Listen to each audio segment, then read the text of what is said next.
Gigising, trabaho, matutulog at gigising. Trabaho, matutulog kung ito ay iisipin. Paulit-ulit lang, para bang wala ng kulay.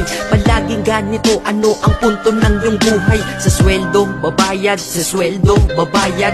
Kakasweldo lang pero ubos ang pera kagad. Ito ba talaga ang binigay na kapalaran? Hindi ka mabubuhay kung hindi mo babayaran. Mahirap pala to, sana maaga kong nalaman. Para kang malayang preso pag di ka anak mayaman. Dahil aking napuna kapag bumiyahe sa umaga. Mga tao sa paligid ko hindi rin maligaya. Tayo ay mga alipin sa moderno na lipunan. Magandang kinabukasan kailangang pag-ipunan. Pero pagkatapos nun, ano ba ang kasunod? Ika'y magkakasakit, mamamatay ka ng pagod. Di ba napakalupit? Ganito ba talaga? Habang nabubuhay ka, pera ang mahalaga. Kaya magtrabaho ka, magbanat ka ng buto. Yan ang salitang maririnig mo sa buong mundo.